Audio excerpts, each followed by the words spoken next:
Dickie's Diary 119. Good day, friends, followers and fans.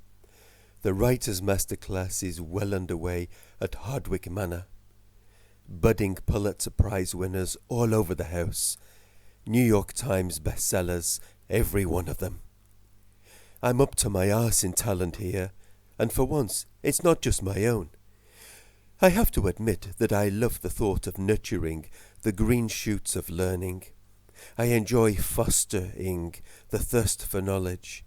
I thrill at the sight of wisdom-hungry students salivating at the bowl of insightfulness. And most of all, I shiver with excitement when I see the shape of a hastily extracted credit card when my students pay, in full, the reassuringly expensive course fees. There are nominal charges for accommodation, food and sundries, and the bar is most certainly not free either.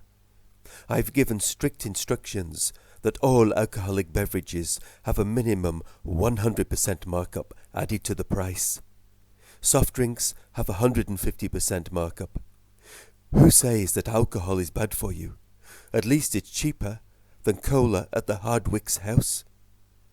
When the students think about all of the money that they are saving by avoiding the softies, they will be on a bender every night for sure.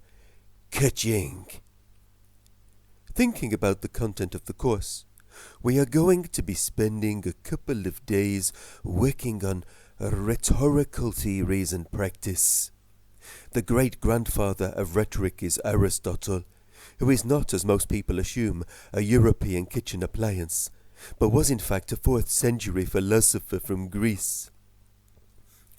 It is important to remember the context that he lived in when reflecting on his writings, as ancient Greece was quite different from the current modern version.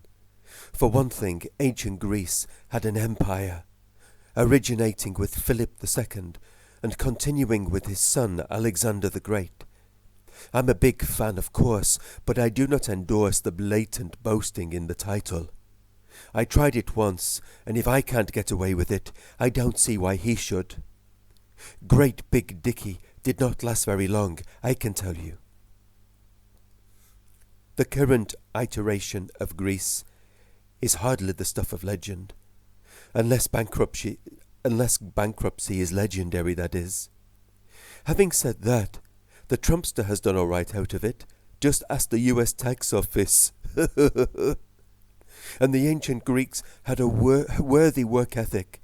That's how you get an empire, Costas. Modern Greece, on the other hand, has a 3-day working week and retirement at 52. Look at me. I'm still working hard at 64, and no sign of retirement. Not after I lost my life savings on doggrooming.com in 2001. There's no excuse for laziness, in my opinion. The Germans had the best work ethic.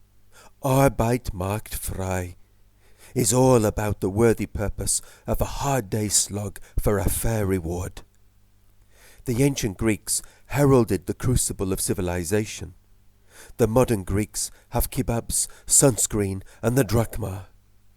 Oh, sorry, that's gone, hasn't it? Now it's the shackles of the euro for the debt slaves of Europe. Anywho, Aristotle proposed 3 aspects of rhetoric: ethos, logos and pathos. I have to say that they were my favourite musketeers, but were even better when D'Artagnan joined them in their fight against Cardinal Richelieu.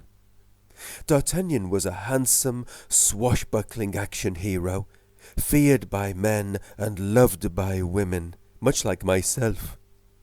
What a great story that was! Which is my point, you see. How important rhetoric is in storytelling. Although I must say I preferred the original Musketeers movie compared to the more modern version. No one plays the drunk like Oliver Reed could. He was a natural. Another example of the past thrashing the pants off the present. Stay tuned, dear reader, and we will explore the essential aspects of rhetoric again in my next diary entry. Au revoir.